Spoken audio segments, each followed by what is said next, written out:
what is the ultimate goal here? You've talked about it a little bit differently than Senator Cruz has. What are you trying to overturn the election as it stands now and to keep President Trump in the White House as of January 20th? But what I'm trying to do, Brett, is to raise the concerns that my constituents have all over Missouri. I have heard from people like I've never heard before over the last month about this election. They have major concerns about the integrity, the fairness of this election, and they expect me to stand up and to raise those concerns. And this is the only forum I have to do it. This is the forum that the Constitution and the statutes provide, and they also want action. They want an investigation into these irregularities. They want new election laws to make sure that our elections are secure going forward. This is my chance to stand up and speak for them, and somebody has got to take their concerns seriously and speak up, and that's what I'm going to do. So does that mean that you do not expect that you will be able to change the outcome in this process at all? Well, Martha, I can only speak for myself and my own vote. You know, my colleagues in the Senate, you've seen various Senate Republicans say they won't support, they either won't object to any states or they won't support any challenge, any debate to any of these electors. So their votes are their votes, and people have to reach their own conclusions. But I think it is absolutely imperative. When you look at something that happened, or like what happened in Pennsylvania, for example, where you had a state that didn't even follow its own constitution and its own laws. You've got allegations of irregularities in that state and many others. It is vital that we be heard on this issue and we have a chance to debate it. And that's why I'm going to object. Can I just say, you know, that the Pennsylvania situation is so specific, and I think it gets a lot of traction with people when you take a look at it. It makes sense. I think people are very surprised that the Supreme Court was not interested in it. Do you think that if the White House or the campaign had focused on Pennsylvania alone, rather than a strategy to sort of throw everything at the wall and see what stuck in all these states, that they might have gotten further with this process? Well, Martha, they tried to go to court in Pennsylvania. The Trump campaign did, and so did other Pennsylvania citizens, and they were thrown out. The Pennsylvania Supreme Court threw them out improperly. Here's the gist of it.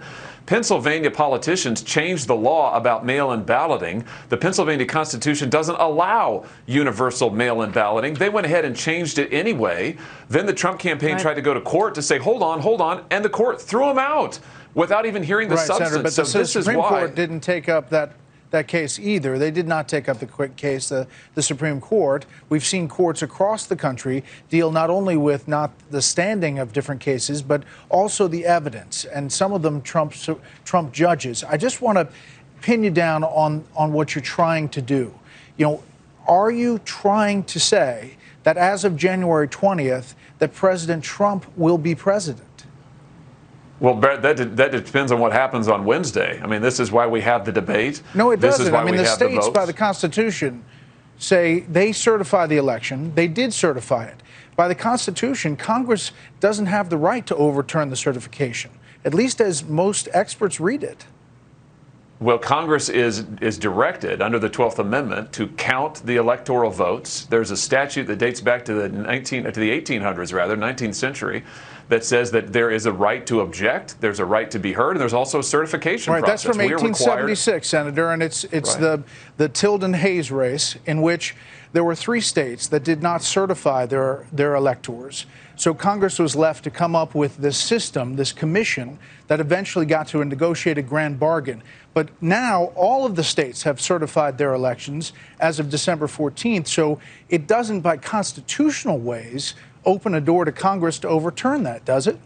Well, no, I'm talking about the statute, Brett. There's a statute that says, that governs what Congress does on January the 6th, and it says that we have a vote of certification and that we have the opportunity to debate the results, to certify the results. We count them and then we certify. And my point is, this is my only opportunity during this process to raise an objection and to be heard. I don't have standing to file lawsuits. I'm not a prosecutor anymore. I used to be, but I'm not anymore. I can't investigate claims of voter fraud on my own, but I do have a responsibility in this joint session of Congress to either say I've got no problem with it or I do have a problem with it. And my constituents expect me, and they're right to say I have a problem. Constituents? Don't you have a responsibility to tell them that it's not going to be President Trump as of January 21st as well? Well, Brett, I'm trying to do something more than just that. I mean, this is about the integrity of our elections. And this is about taking a stand where you can take a stand. I mean, I suppose you can just say, well, listen, nothing I do will matter. It won't matter if I object or not, so I'll just sit by and do nothing. I mean, that's one approach, but I can tell you that the people of my state, they won't understand that, and they shouldn't. They say you have the opportunity to stand up and be heard and to object. You have the opportunity to try and force change, and you should, and that's what I'm going to do. So, in terms of those who look at this action and see it as someone who has big dreams for the future and for 2024, a Washington Examiner piece said Hawley could be a real threat to Trump because he combines the outgoing president's populism with a full spectrum conservative worldview. If Trump doesn't run, Hawley could make a serious play for inheriting Trump's populist mantle outright.